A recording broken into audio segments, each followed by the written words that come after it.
Assalamualaikum warahmatullahi wabarakatuh. Saya Meris Aristiani, calon guru penggerak Angkatan 9 Kabupaten Tasikmalaya. Inilah aksi nyata yang saya buat pada modul 1.4 budaya positif. Yang pertama, penerapan budaya positif yaitu membuat keyakinan kelas. Dan inilah saya buat keyakinan kelas bersama peserta didik. Ini hasil dari keyakinan kelas kami. Selanjutnya yaitu diseminasi budaya positif sekolah yang diselenggarakan di SD Negeri Datar Kihiyang pada hari Rabu 25 Oktober 2023.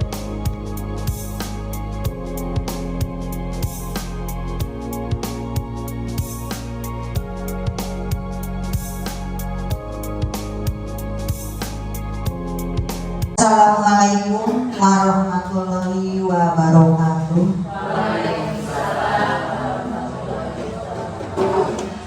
Selamat siang dan salam sejahtera bagi kita semua. Yang terhormat Bapak Wawan Gunawan SPD sebagai Kepala SDN Datar Kihiyang. Yang kami hormati Bapak dan Ibu Guru SDN Datar Kihiyang beserta tamu undangan. Yang kami hormati dan kami banggakan Ibu Meris Aristiani SPD yang merupakan salah satu peserta dari program pendidikan guru penggerak Angkatan 9 Kabupaten Tasikmalaya yang pada hari ini akan menjadi narasumber untuk kegiatan diseminasi budaya positif sekolah. Alhamdulillah, puji syukur marilah kita panjatkan kehadirat Allah Subhanahu wa Ta'ala yang karenanya hari ini kita bisa berkumpul di sini di tempat yang insya Allah penuh dengan manfaat dan penuh dengan keberkahan dalam kegiatan diseminasi budaya positif sekolah. Sholawat beserta salam semoga tetap tercurah limpahkan pada junjungan kita yakni Kanjeng Nabi Muhammad Sallallahu Alaihi Wasallam. Bapak dan Ibu yang berbahagia, adapun susunan acara pada siang hari ini yaitu 1. Pembukaan, 2. Menyanyikan lagu Indonesia Raya, 3. Sambutan dari Bapak Wawan Gunawan SPD selaku Kepala SDN Datar Kihiyang, 4. Pemaparan dan berbagai pengalaman diseminasi budaya positif di sekolah, 5. Doa dan 6. tutup. Baiklah Bapak dan Ibu yang berbahagia, marilah kita buka kegiatan diseminasi budaya positif sekolah dengan membacakan Bismillah bersama-sama. Untuk acara yang kedua yaitu menyanyikan lagu Indonesia Raya yang akan dipimpin oleh Ibu Tita Haryanti SPD SD. Hadirin dimohon berdiri.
Indonesia yang merdeka.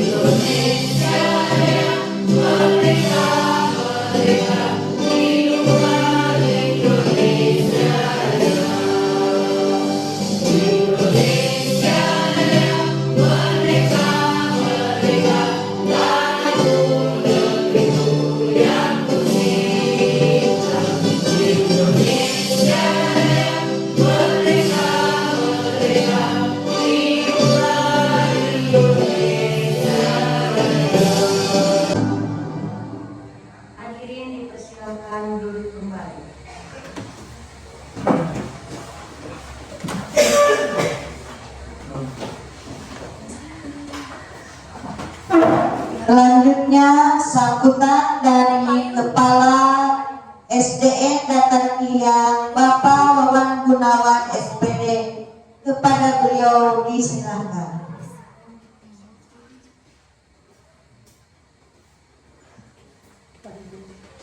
Assalamualaikum warahmatullahi wabarakatuh.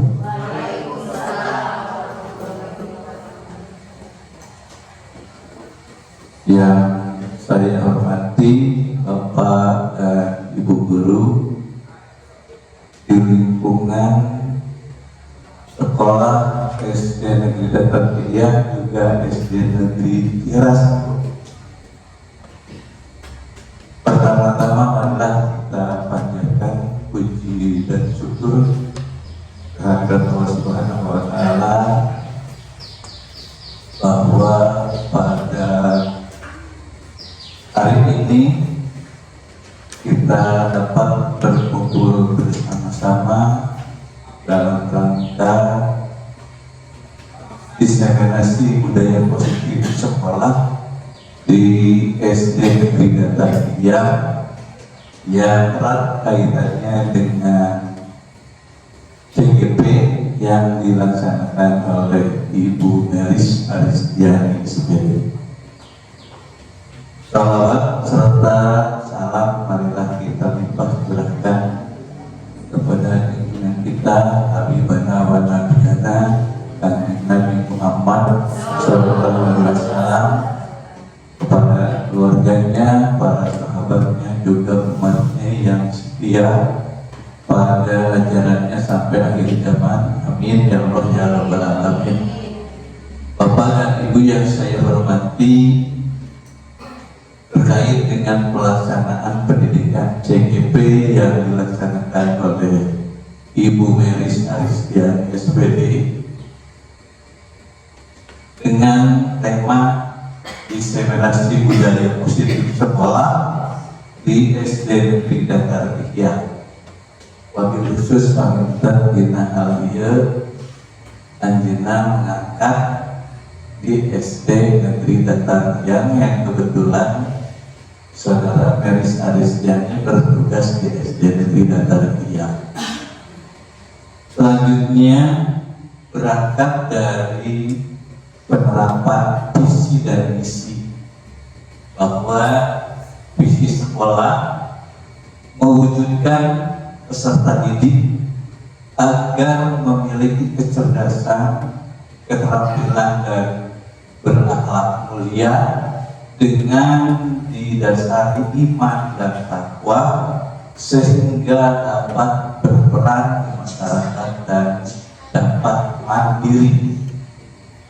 Untuk itu kita sebagai guru dituntut untuk memperkaya metode-metode dalam mengajar serta meramu pembelajaran sehingga siswa merasa senang di dalam belajar. Jadi ini tuntutan yang diambil dari visi sekolah. Tentunya masing-masing sekolah punya visi dan misi tersendiri. Tetapi untuk kali ini erat kaitannya dengan visi sekolah yang ada di SD Datar Kiang, sebagaimana yang saya ungkapkan tadi, mudah-mudahan dalam pelaksanaan selama di pendidikan CGP ini dapat berjalan dengan lancar. Amin. Selanjutnya saya harapkan kepada Ibu Meris, mungkin ini bisa membawa perubahan yang signifikan kepada sistem pembelajaran yang berpihak pada siswa, sebagaimana yang kita ketahui bersama di dalam pelaksanaan IKM, implementasi kurikulum Merdeka, bahwa kita harus lebih memilih pembelajaran yang berpihak pada siswa, yang tentu karakteristik siswa di setiap sekolah itu berbeda-beda. Nah, kita di dituntut dalam kurikulum Merdeka ini menggiring siswa untuk lebih senang belajar sesuai dengan bakat dan minatnya masing-masing. Yang kemudian bisa menyikapi dengan seksama tugas yang harus dilakukan oleh seorang guru di dalam menyampaikan pembelajaran di sekolahnya masing-masing, sehingga nantinya akan lebih terperinci erat kaitannya dengan tugas dan kewajiban seorang guru dalam mendidik siswanya di sekolah masing-masing. Katanya Bu, mendidik dengan mengajar berbeda. Mengajar kalau sudah ada program, sudah ada RPP, tinggal plug. Tapi ngadidik mah akan lebih erat sekali terhadap psikologi anak. Jadi ngadidik mah ibarat rumahnya susah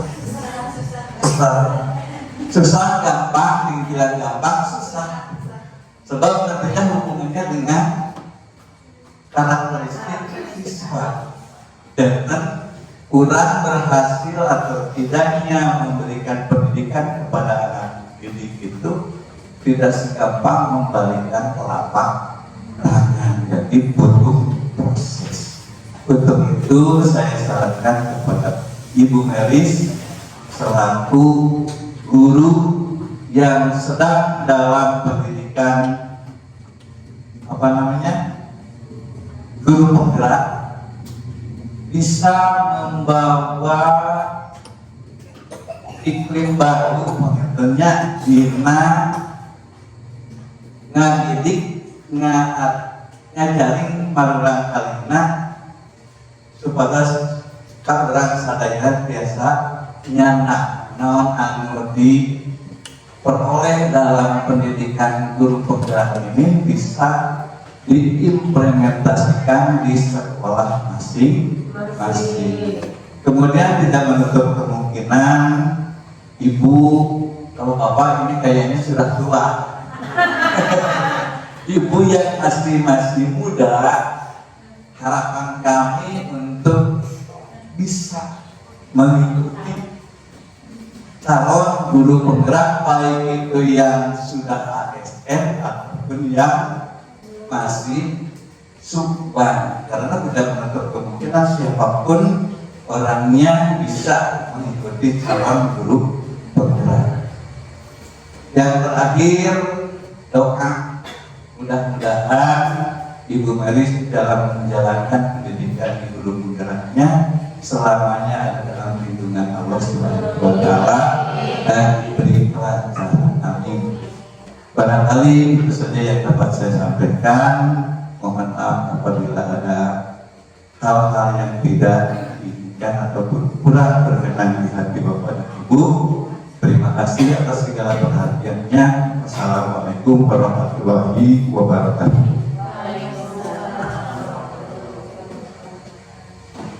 Terima kasih kepada Bapak, kepada sekolah yang telah menyampaikan sambutannya. Untuk selanjutnya yaitu pemaparan dan berbagi pengalaman diseminasi budaya positif sekolah yang akan disampaikan oleh Ibu Meris Aristiani SPD. Kepadanya dipersilahkan.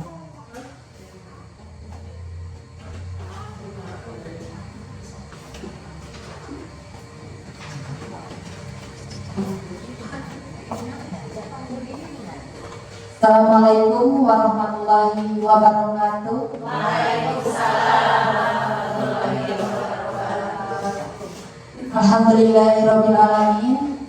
Yang terhormat Bapak Wawan Gunawan SPD selaku Kepala SDN Darkatiang. Yang saya hormati Bapak dan Ibu guru dari SD Negeri Darkatiang, dari SD Negeri Cihras, dari SDN Sadakembang, juga dari PK Bungas Harapan. Puji dan syukur marilah kita panjatkan kehadirat Allah Subhanahu wa taala yang mana dengan rahmat dan karunia-Nya hari ini kita bisa berkumpul di sini dalam kegiatan diseminasi budaya positif sekolah yang diselenggarakan di SD Negeri Dataran Hiang. Salawat beserta salam semoga terlimpah curahkan kepada baginda alam yakni Habibana wa Nabiyana Kanjeng Nabi Muhammad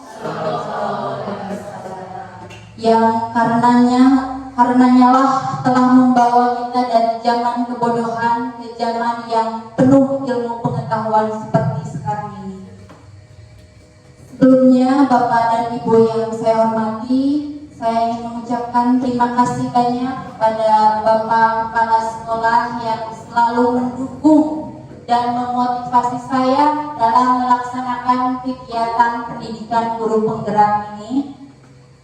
Saya juga mengucapkan terima kasih kepada Bapak dan Ibu yang sudah meluangkan waktunya untuk siang hari ini hadir di kegiatan yang saya selenggarakan, yaitu diseminasi budaya positif sekolah, yang merupakan salah satu kegiatan di pendidikan guru penggerak yang sedang saya jalani sekarang, yaitu tugas modul 1.4 mengenai budaya positif. Saya ucapkan terima kasih banyak sudah meluangkan waktunya untuk hadir di sini.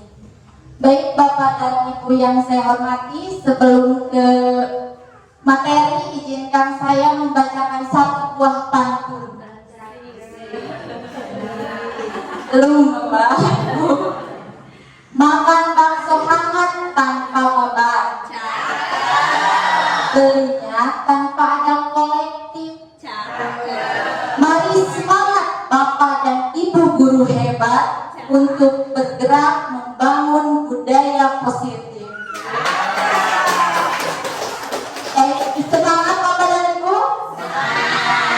Yang lebih semangat lagi boleh kita ice cream terlebih dahulu ya. Sini ke depan. Sambil berdiri ya. Sekali. Ya, tepuk pagi, tepuk siang, tepuk malam, tepuk malam. Waktunya tidur ya, jadi tidak ada suara. Jadi kalau malam tidak Jadi atau jadi siap. Konsentrasi ya. Tepuk pagi, tepuk siang, tepuk pagi, tepuk pagi, tepuk malam. Ternyata mati ya. Ya udah kita semua. Terima kasih. pasaran pusat. Ya silakan. Boleh kita lanjut ke materi ya? Ya. Di sini Bapak dan Ibu, saya tidak maksud menggurui atau menjadi yang lebih paham dari Bapak dan Ibu. Di sini saya ingin berbagi pengalaman, berbagi pengetahuan apa yang saya dapat di pendidikan guru penggerak ini, yaitu modul 1.4 mengenai budaya positif. Jadi kita belajar bersama-sama ya Bapak dan Ibu. Budaya positif. Apa sih menurut Bapak dan Ibu yang terbesit dari Bapak dan Ibu mengenai budaya positif? Ada yang berkenan berpendapat? Nilai-nilai. Terus yang lainnya lebih Pak? Nilai-nilai yang positif. Apa Bu Er?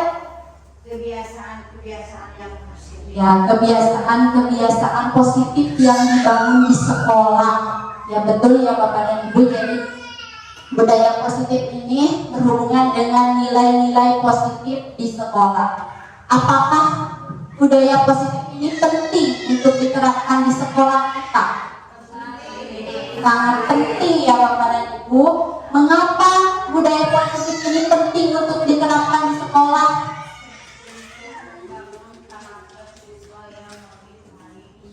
Untuk membangun karakter siswa yang lebih baik. Betul. Jadi budaya positif ini untuk mewujudkan profil pelajar Pancasila sesuai dengan filosofi Ki Hajar Dewantara, untuk menciptakan peserta didik yang bertanggung jawab, memiliki budi pekerti yang baik dan juga berakhlak mulia. Apakah hanya guru saja Bapak Ibu yang hanya memahami dan mengetahui tentang budaya positif ini? Tidak. Terus siapa saja yang harus memahami dan mengetahui mengenai budaya positif ini? Murid. Terus orang tua. Ya, semua warga sekolah harus mengetahui dan memahami mengenai budaya positif, baik dari kepala sekolah, guru, komite, orang tua, dan khususnya peserta didik. Yaitu tadi untuk mewujudkan peserta didik yang bertanggung jawab, berbudi pekerti, dan memiliki akhlak mulia. Baik Bapak dan Ibu, kita lanjut. Nah, konsep inti budaya positif itu ada 8. Yang pertama ada perubahan paradigma belajar, yang kedua disiplin positif, ketiga nilai-nilai kebajikan, keempat kebutuhan dasar manusia, kelima motivasi perilaku manusia, keenam posisi kontrol guru, ketujuh keyakinan kelas, dan terakhir segitiga restitusi. Nah, kita bahas satu persatu ya Bapak dan Ibu. Yang pertama mengenai perubahan paradigma belajar, atau dengan kata lain pembelajaran dengan paradigma baru. Nah, sebelum ke sini saya ingin bertanya lagi kepada Bapak dan Ibu. Apakah Bapak dan Ibu pernah mendengar istilah ini, pembelajaran yang berpusat pada peserta didik dan pembelajaran yang berpusat pada guru? Pernah mendengar istilah itu? Ya, nah, kira-kira sekarang yang Bapak dan Ibu lakukan di sekolah, pembelajaran yang seperti apa? Apakah berpusat pada guru atau berpusat pada peserta didik? Ya, ada yang pada guru, ada yang peserta didik. Ya, idealnya Bapak dan Ibu sekarang itu pembelajaran harus berpusat pada peserta didik, yaitu sesuai dengan filosofi Ki Hajar Dewantara. Kita harus menyesuaikan pembelajaran itu sesuai dengan kebutuhan peserta didik, sesuai dengan kodrat alam dan kodrat zaman peserta didik. Nah, pembelajaran dengan paradigma baru merupakan pembelajaran yang dirancang berdasarkan prinsip pembelajaran diferensiasi. Pembelajaran diferensiasi itu pembelajaran seperti apa Bapak dan Ibu? Ya, fleksibel. Terus berbeda sesuai dengan kebutuhan siswa. Ya, sesuai dengan kebutuhan peserta didik. Jadi kita harus menciptakan pembelajaran itu sesuai dengan kebutuhan masing-masing peserta didik. Tidak boleh disamakan karena peserta didik memiliki kebutuhan yang berbeda-beda, sehingga para peserta didik belajar sesuai kebutuhannya berdasarkan tahap perkembangan sesuai teori psikologi modern untuk mewujudkan profil pelajar Pancasila. Nah, mungkin Bapak dan Ibu sudah tahu ya kalau profil pelajar Pancasila ini memiliki 6 dimensi. Yang pertama ini beriman, bertakwa kepada Tuhan Yang Maha Esa, dan berakhlak mulia. Tentunya peserta didik kita harus memiliki keimanan ketakwaan kepada Tuhan Yang Maha Esa atau kepada Allah Subhanahu wa Ta'ala, dan memiliki akhlak mulia. Kemudian kedua yaitu berkebinekaan global. Nah, ini berkaitan dengan menjunjung tinggi nilai kebudayaan. Tentunya di Indonesia sendiri kita kaya dengan nilai-nilai kebudayaan. Kebudayaannya itu beraneka ragam. Nah, peserta didik ini menjunjung tinggi nilai-nilai kebudayaan. Kemudian yang ketiga itu ada bergotong royong. Nah, gotong royong di sini tidak hanya menjaga kebersihan saja, tetapi gotong royong dalam kerjasama, kemudian kolaborasi. Jadi ada kerjasama dan kolaborasi antara peserta didik dengan peserta didik, kemudian antara guru dan peserta didik. Jadi tidak hanya menjaga kebersihan saja, ya, gotong royong di sini. Kemudian kreatif. Jadi peserta didik harus kreatif. Kemudian bernalar kritis, peserta didik harus berpikir kritis, dan yang terakhir mandiri. Nah, selanjutnya miskonsepsi tentang teori kontrol. Kita sebagai guru sering beranggapan, ya Bapak dan Ibu, bahwa kita berhak mengontrol peserta didik. Tetapi pada kenyataannya itu hanya ilusi saja. Kita tidak bisa mengontrol peserta didik. Kenapa? Nah, di sini ada 4 ilusi tentang miskonsepsi teori kontrol. Yang pertama, ilusi guru mengontrol murid. Contoh, ketika kita sebagai guru ada peserta didik yang melakukan kesalahan. Nah, kita langsung menyuruh peserta didik untuk melakukan perubahan atas kesalahannya.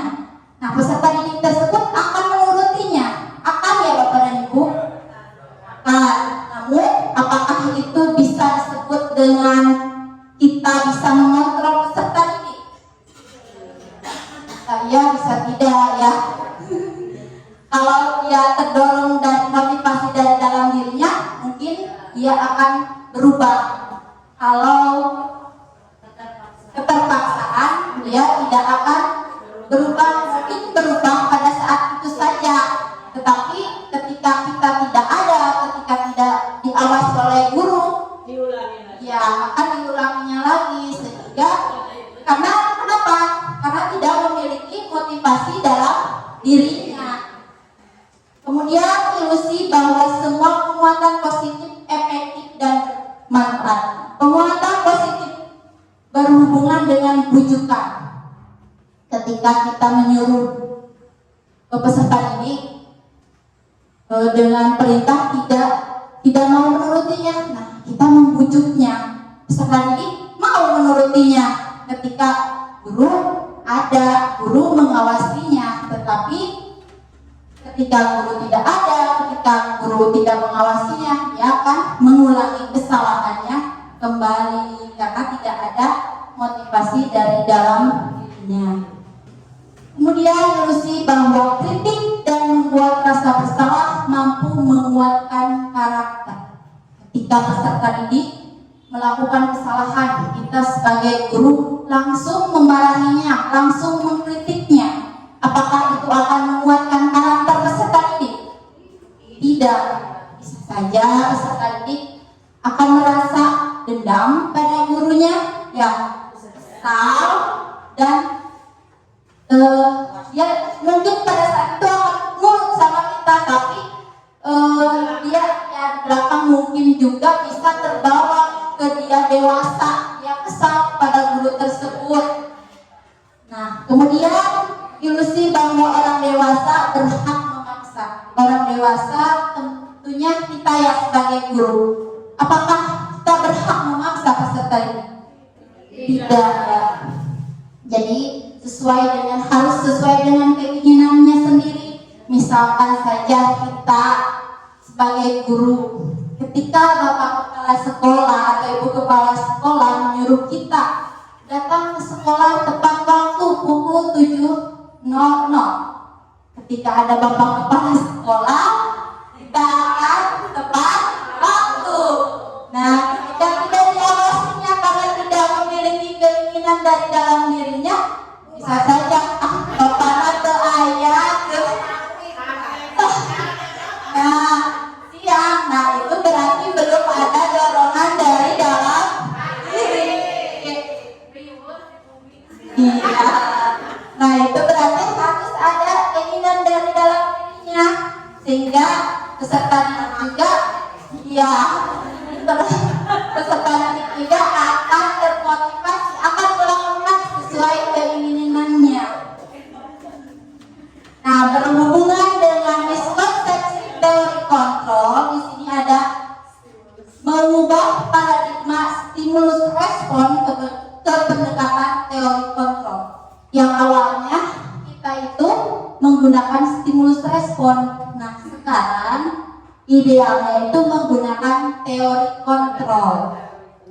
Yang pertama, menurut stimulus respon, realitas atau kebutuhan kita itu sama. Jadi menganggap semua peserta didik itu memiliki kebutuhan yang sama.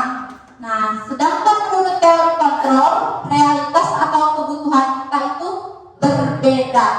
Jadi tidak boleh menyamakan peserta didik karena kebutuhan peserta didik itu berbeda-beda. Kemudian yang kedua, menurut stimulus respon, semua orang melihat hal yang sama berhubungan tadi dengan kebutuhan. Semuanya sama. Jadi tidak ada memberikan perbedaan, memberikan kebutuhan yang berbeda. Nah, sedangkan menurut teori kontrol, setiap orang memiliki gambaran berbeda, memiliki keinginan, memiliki cita-cita itu berbeda-beda. Nah, yang ketiga, kita mencoba mengubah orang agar berpandangan sama dengan kita. Jadi kita memaksakan untuk semua orang itu berpandangan sama, itu menurut stimulus respon. Sedangkan menurut teori kontrol, kita berusaha memahami pandangan orang lain tentang dunia. Jadi kita harus mencoba memahami pandangan, keinginan dari setiap peserta didik. Kemudian menurut stimulus respon, perilaku buruk dilihat sebagai kesalahan. Jadi siswa yang berbuat buruk itu merupakan kesalahan, ya, tanpa kecuali. Sedangkan menurut teori kontrol, semua perilaku memiliki tujuan. Jadi baik buruk ataupun perilaku baik itu memiliki tujuan. Jadi kita sebagai guru harus mengetahui, mencari solusi kenapa peserta didik itu berperilaku seperti itu. Kemudian menurut stimulus respon, orang lain bisa mengontrol saya. Jadi kita bisa mengontrol peserta didik menurut stimulus respon. Sedangkan menurut teori kontrol, hanya Anda yang bisa mengontrol diri Anda. Jadi kita tidak bisa memaksakan kepada peserta didik untuk sesuai dengan apa yang kita inginkan. Kemudian menurut stimulus respon, saya bisa mengontrol orang lain. Tidak, ya. Menurut teori kontrol, Anda tidak bisa mengontrol orang lain. Kemudian menurut stimulus respon, pemaksaan ada pada saat bujukan gagal. Jadi ketika kita membujuk peserta didik dan peserta didik tidak mau, nah kita melakukan paksaan. Itu menurut stimulus respon. Sedangkan menurut teori kontrol itu kolaborasi dan konsensus menciptakan pilihan-pilihan baru. Jadi dibuat suatu kesepakatan, suatu konsekuensi yang melibatkan antara guru dan peserta didik sehingga terjadi kolaborasi. Kemudian menurut stimulus respon, model berpikir berpikir menang kalah. Jadi ada yang menang dan ada yang kalah. Sedangkan model berpikir menurut teori kontrol itu model berpikir menang-menang. Nah, selanjutnya disiplin positif. Disiplin positif ini merupakan salah satu penerapan disiplin yang bertujuan untuk menumbuhkan kesadaran serta memberdayakan peserta didik tanpa imbalan, penghargaan, reward atau ancaman, dan juga hukuman. Jadi untuk menciptakan disiplin positif itu kita tidak boleh menggunakan imbalan, penghargaan, reward, ancaman, ataupun hukuman. Sebagai pendidik, tujuan kita adalah menciptakan peserta didik yang memiliki disiplin diri, sehingga mereka berperilaku mengacu kepada nilai-nilai kebajikan universal dan memiliki motivasi intrinsik, motivasi dari dalam diri dalam perubahan perilaku ke arah yang lebih baik. Nah, berhubungan dengan nilai-nilai kebajikan, di sini nilai-nilai kebajikan yaitu nilai yang disepakati bersama lepas dari suku, bangsa, agama, bahasa maupun latar belakangnya. Jadi tidak melihat dari suku bangsa, agama, bahasa maupun latar belakangnya. Nah, contoh nilai kebajikan institusi di sini saya mengambil dari organisasi. Yang pertama itu profil pelajar Pancasila. Nilai kebajikannya tentu tadi yang 6 dimensi: beriman, bertakwa pada Tuhan Yang Maha Esa, dan berakhlak mulia, berkebinekaan global, gotong royong, mandiri, kreatif, dan bernalar kritis. Nah, yang kedua menurut IPO Primary Youth Programs atau PYP, itu nilai kebajikannya adalah toleransi, rasa hormat, integritas, mandiri, menghargai, antusias, empati, keingintahuan, kreativitas, kerjasama, percaya diri, dan komitmen. Yang terakhir yaitu keterampilan hidup, dapat dipercaya, lurus hati, pendengar yang aktif, tidak merendahkan orang lain, dan memberikan yang terbaik dari diri. Nah, sekarang kebutuhan dasar manusia. Kebutuhan dasar manusia ini adalah segala sesuatu yang kita lakukan untuk mendapatkan apa yang kita inginkan. Seluruh tindakan yang kita lakukan memiliki tujuan tertentu, dan semua usaha terbaik yang kita lakukan adalah dalam rangka agar kebutuhan dasar kita terpenuhi dengan baik. Nah, di sini ada 5 dasar kebutuhan manusia. Itu ada 5 ya Bapak dan Ibu. Yang pertama, bertahan hidup. Ini merupakan 5 kebutuhan dasar manusia. Yang pertama, bertahan hidup meliputi makanan, pakaian, tempat tinggal, keamanan, dan kesehatan. Contohnya, apabila di kelas kita, di kelas Bapak dan Ibu, ada peserta didik yang tidur di kelas atau yang kurang fokus dalam pembelajaran, bisa jadi itu kebutuhan dasar manusianya tidak terpenuhi, yaitu bertahan hidup. Bisa jadi tidak makan dulu, tidak sarapan sebelum berangkat sekolah. Nah, kita jangan langsung menegurnya, menghukumnya, memarahinya. Bisa jadi kan ini kebutuhan dasarnya itu tidak terpenuhi. Kemudian yang kedua, kasih sayang dan rasa diterima. Meliputi rasa diterima, dipedulikan, berbagi, kerjasama, menjadi bagian dalam kelompok. Bapak dan Ibu di kelas sering dibagi kelompok. Nah, pasti ada satu siswa dalam kelompok tersebut yang tidak mau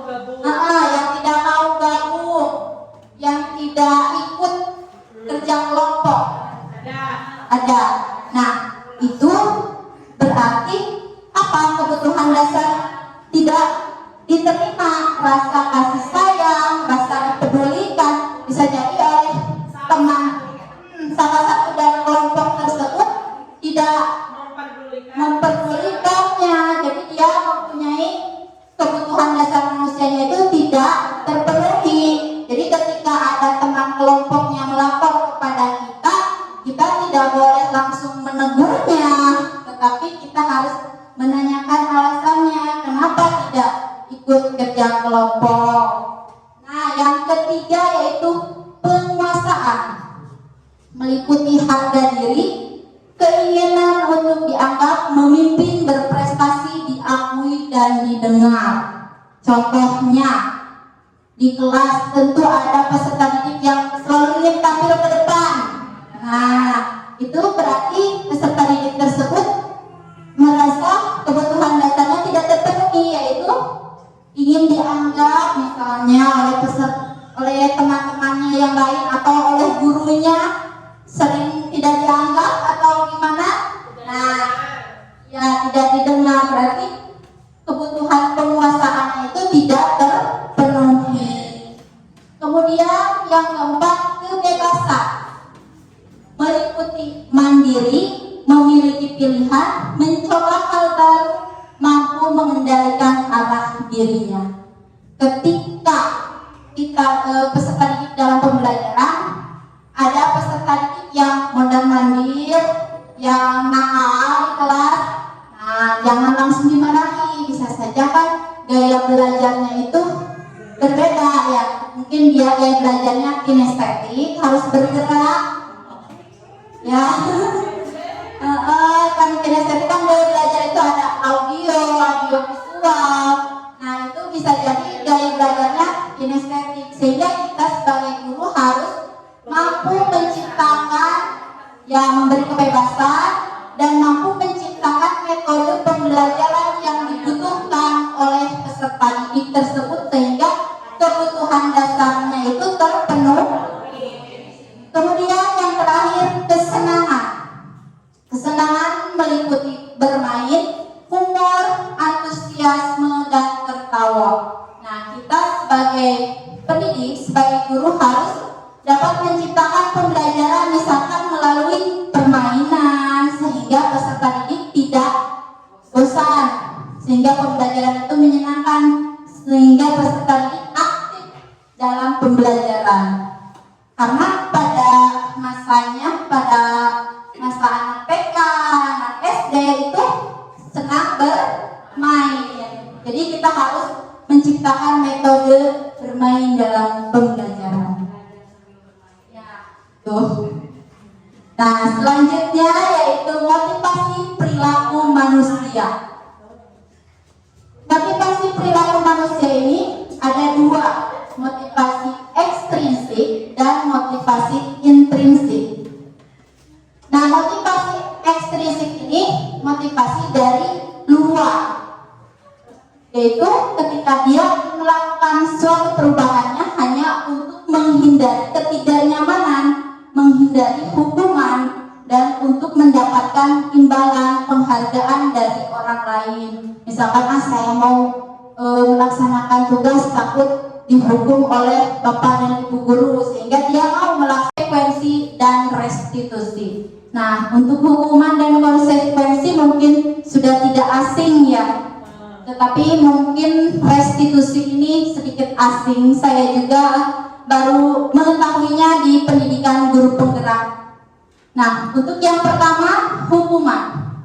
Hukuman ini dilakukan tidak terencana atau secara tiba-tiba. Seperti tadi misalkan ada peserta didik yang terlambat ke sekolah, terus guru langsung memberikan hukuman keliling lapangan sebanyak 5 kali.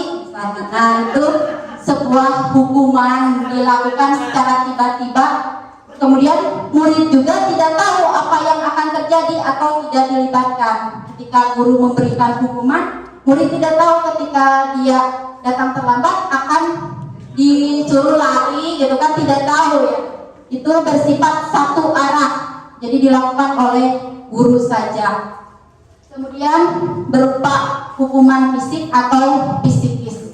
Fisik tadi keliling lapangan, kemudian psikis perkataan-perkataan yang menyakitkan. Kemudian konsekuensi. Nah, konsekuensi hampir sama dengan hukuman, tetapi ada kesepakatan bersama peserta didik, yaitu dilakukannya terencana atau disepakati sesuai peraturan. Kemudian murid tetap dibuat tidak nyaman, tapi disepakati, tetapi murid itu terpaksa melakukannya. Sikap guru selalu memonitor murid. Jadi ketika murid itu tidak melakukan sesuai kesepakatan, langsung konsekuensinya ini laksanakan. Ya. Nah, yang ketiga ini restitusi. Proses menciptakan kondisi bagi murid untuk memperbaiki kesalahan. Proses kolaboratif yang mengajarkan murid untuk mencari solusi sendiri. Jadi di sana ada terjadinya kolaborasi, terjadinya komunikasi, ada dialog antara peserta didik dan guru. Jadi tidak langsung memarahinya, tetapi diadakan dialog terlebih dahulu. Mengapa terlambat sekolah? Nah, tadi bisa jadi kebutuhan dasar manusianya itu tidak terpenuhi. Nah, selanjutnya 5 posisi kontrol guru. Itu ada sebagai penghukum, membuat merasa bersalah, sebagai teman, pemantau, dan sebagai manajer. Nah, coba kira-kira Bapak dan Ibu memposisikan diri Bapak dan Ibu sebagai guru itu sering yang mana yang Bapak dan Ibu guru lakukan? Sebagai teman, sebagai manajer, hebat. Terus sebagai apa Bapak dan Ibu? Pemantau. Terus apakah pernah sebagai penghukum? Pernah ya, saya juga pernah. Ya sering ya Ibu. Nah, ya. Nah, ini 5 posisi kontrol sebagai guru. Nah, di sini akan saya coba paparkan mengenai, dijelaskan oleh satu buah kasus yang sama dan memposisikan guru itu memposisikan diri sebagai apa. Yang pertama, kasusnya itu siswa tidak memakai atribut lengkap saat upacara bendera. Nah, kalau guru sebagai penghukum, ketika ada kasus siswa tidak memakai atribut lengkap saat upacara bendera, maka ibu bapak guru akan berkata seperti ini: hormat pada bendera selama 1 jam. Nah, itu kan ya, atau lari keliling lapangan 5 kali. Nah, itu adalah memposisikan sebagai penghukum.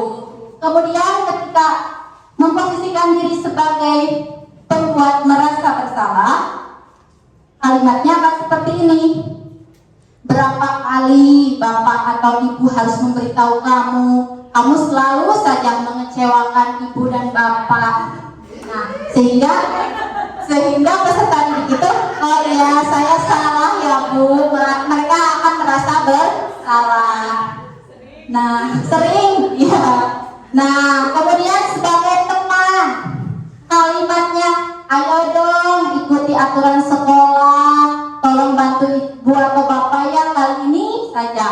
Ya sudah, tidak apa-apa, lain kali jangan sampai berbuat seperti ini lagi ya. Jadi kalau ada dialognya itu sebagai teman gitu ya. Jadi guru itu memaafkan dengan mudah peserta didik. Pernah?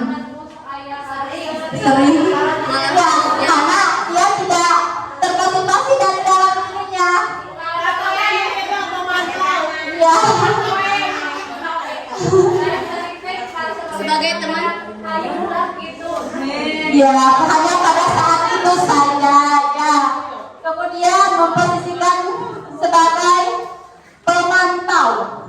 Kalimatnya, kamu sudah melanggar peraturan sekolah, kamu tahu konsekuensinya. Nah, pemantau ini berhubungan dengan peraturan, berhubungan dengan konsekuensi. Setelah upacara kamu beli atributnya ke koperasi dan jangan diulangi lagi. Berarti di sini ada kesepakatan antara guru dan peserta didik sebelumnya sudah dibuat, sehingga ketika ada kasus siswa tidak memakai atribut ketika upacara bendera, ini mungkin konsekuensi yang sudah dibuat itu harus membelinya ke koperasi. Nah, itu sebagai pemantau. Kemudian yang terakhir yaitu sebagai apa Bapak dan Ibu? Manajer. Nah, ini sangat ideal untuk diterapkan sebagai guru. Posisi kontrol guru itu yang paling ideal yaitu sebagai manajer. Walaupun kita itu bukan manajer di suatu perusahaan ya Bapak dan Ibu. Nah, tetapi posisi manajer ini sangat ideal untuk guru. Nah, kalimatnya yaitu, apakah kamu tahu kesalahanmu? Kira-kira bagaimana kamu memperbaiki kesalahanmu? Jadi digali kesalahan peserta didik itu dengan digali sendiri, dan peserta didik mencari, oh saya akan memperbaikinya dengan cara apa? Tapi dari dalam dirinya. Ya. Nah, sekarang coba Bapak dan Ibu, posisi kontrol apakah aku? Yang pertama, saya kecewa sekali dengan kamu. Kira-kira posisi kontrolnya apa? Kalau kalimat ya, coba kita lihat. Ia membuat rasa bersalah. Yang selanjutnya, kamu tidak pernah benar melakukannya. Tidak pernah benar, jadi tidak menganggap benar sama sekali peserta didik itu. Posisi kontrol apa ini? Tidak menganggap benar, selalu salah berarti. Coba kita lihat. Iya betul, menghukum. Jadi tidak menganggap peserta didik itu benar, selalu salah. Yang selanjutnya, apa rencanamu untuk menyelesaikan masalah ini? Manajer benar. Coba kita lihat. Sebagai manajer, jadi ada penyelesaian masalah berdasarkan peserta didik tersebut. Nah, coba kalau ini, ayolah lakukan dari Bapak dan Ibu. Ya betul. Nah, yang terakhir, kamu tidak pernah mendapatkan nilai jika tidak mengerjakan tugas. Ya, ada konsekuensi di sini. Apa posisi kontrolnya? Sebagai ya pemantau, betul. Nah, sekarang keyakinan kelas. Mengapa keyakinan kelas? Mengapa bukan peraturan kelas? Coba. Keyakinan yang diyakini siswa. Peraturan bisa dilanggar. Kalau keyakinan, ya dari dalam hati, dari dalam diri peserta didik. Iya betul. Jadi peraturan itu sifatnya satu arah, hanya dilakukan oleh guru, tidak melibatkan peserta didik. Sedangkan keyakinan kelas dilakukan dengan peserta didik bersama guru berdasarkan keinginan dari peserta didik tersebut. Di sini ada contoh keyakinan kelas yang sudah saya buat. Nah, bisa membuat keyakinan kelas ini bisa dengan kertas karton, kertas origami, dibuat semenarik mungkin untuk peserta didik. Nah, pembentukan keyakinan kelas ini bersifat abstrak, berupa pernyataan universal, dibuat dalam pernyataan positif. Jadi tidak boleh ada pernyataan yang negatif. Seperti apa? Jangan, tidak Ya, boleh. jangan, tidak boleh, dilarang, itu pernyataan negatif. Misalkan dilarang membuang sampah. Nah, itu bukan pernyataan positif. Bisa diganti ke pernyataan positif. Ya, boleh. Buanglah sampah pada tempatnya, atau menjaga kebersihan, atau menjaga kebersihan itu hebat loh, gitu ya. Jadi menarik untuk peserta didik. Kemudian sedikit saja agar mudah diingat, jadi tidak boleh banyak-banyak. sesuai dengan kondisi kelas dan sekolah sehingga mudah diterapkan. Semua warga sekolah atau warga kelas dilibatkan saat membuat keyakinan kelas. Jadi tidak hanya dilakukan oleh satu orang saja, oleh guru saja, tetapi melibatkan semua warga sekolah. Nah, selanjutnya segitiga restitusi, yaitu suatu proses dialog yang dijalankan oleh guru agar dapat menghasilkan murid yang mandiri dan bertanggung jawab. Segitiga restitusi ini memiliki 3 tahap. Yang pertama, menstabilkan identitas. Kemudian yang kedua, validasi tindakan yang salah. Yang ketiga, menanyakan keyakinan. Yang pertama, menstabilkan identitas. Ini berdasarkan prinsip membuat kesalahan adalah bagian dari proses pembelajaran. Kalimatnya, berbuat salah itu wajar. Kalau tidak ada manusia yang sempurna, ibu bapak juga pernah melakukan itu. Ibu bapak tidak mau mencari siapa yang salah, tapi ibu bapak ingin mencari solusi dari permasalahan ini. Kamu berhak merasa begitu. Kemudian, validasi tindakan yang salah. Ini berdasarkan prinsip setiap perilaku berupaya memenuhi kebutuhan tertentu. Kalimatnya, kamu pasti punya alasan mengapa melakukan hal ini. Kemudian, padahal kamu bisa melakukan hal yang lebih buruk daripada ini. Kamu patut bangga karena telah melindungi sesuatu yang penting buatmu. Kemudian, kamu melakukannya karena mempertahankan sesuatu yang penting bagimu. Jadi, dengan menyelesaikan dengan segitiga restitusi ini, ada dialog bersama peserta didik. Yang terakhir yaitu tahap menanyakan keyakinan, yaitu berdasarkan prinsip teori kontrol bahwa pada dasarnya kita termotivasi secara intrinsik. Jadi termotivasi dari dalam diri.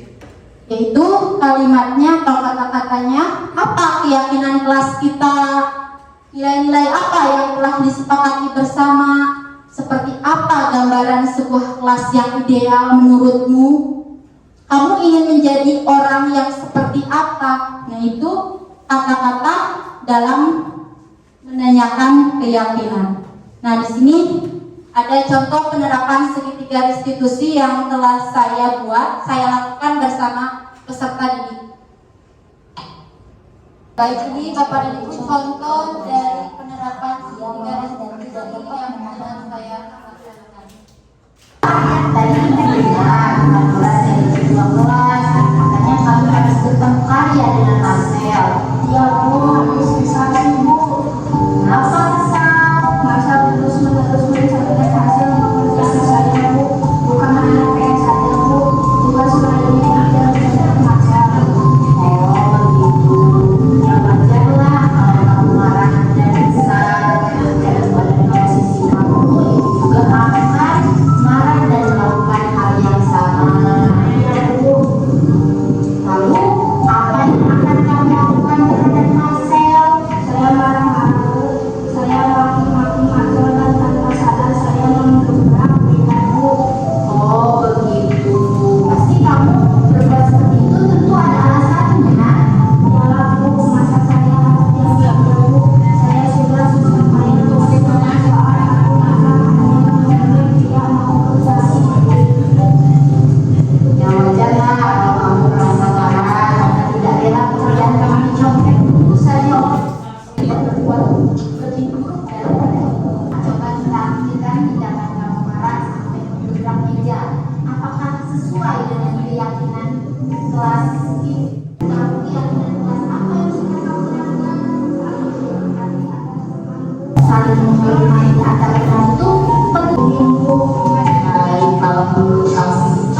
Ya, tepat sekali tindakan kamu Lila. Tetap semangat ya.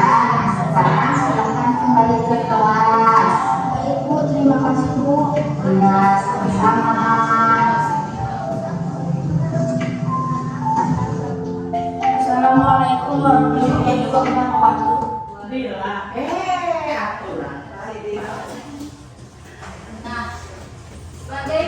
Sebagai penutup, dalam penerapan program disiplin positif, hendaknya guru memiliki standar kepribadian profesional dan sosial yang baik, di mana guru mampu merefleksi dirinya dalam posisi kontrol saat ini. Nah, bagaimana perjalanan diri sebagai among atau manajer yang menuntut murid-muridnya menjadi insan yang mandiri, merdeka, dan bertanggung jawab sesuai standar nasional pendidikan. Nah, sebagai penutup, seperti yang dibilang tadi oleh Bapak Kepala Sekolah, bahwa kita sebagai guru harus mampu menciptakan pembelajaran yang berpihak pada murid, yang diciptakan sesuai dengan kebutuhan dari peserta didik masing-masing.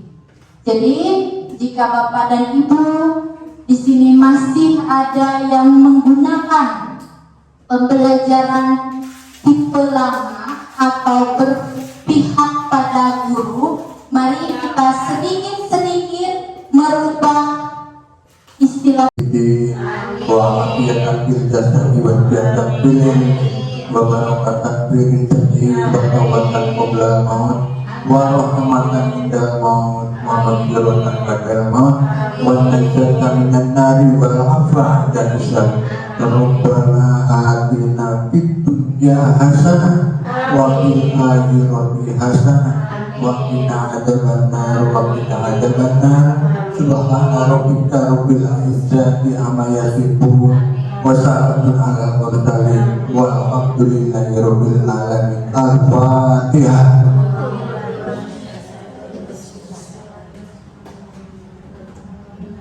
Assalamualaikum warahmatullahi wabarakatuh.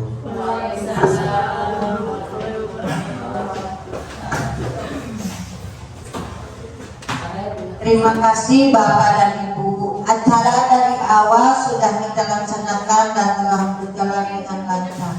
Mari kita tutup kegiatan ini dengan bersama-sama membaca Alhamdulillah. Dan inilah hasil keyakinan kelas yang kami buat.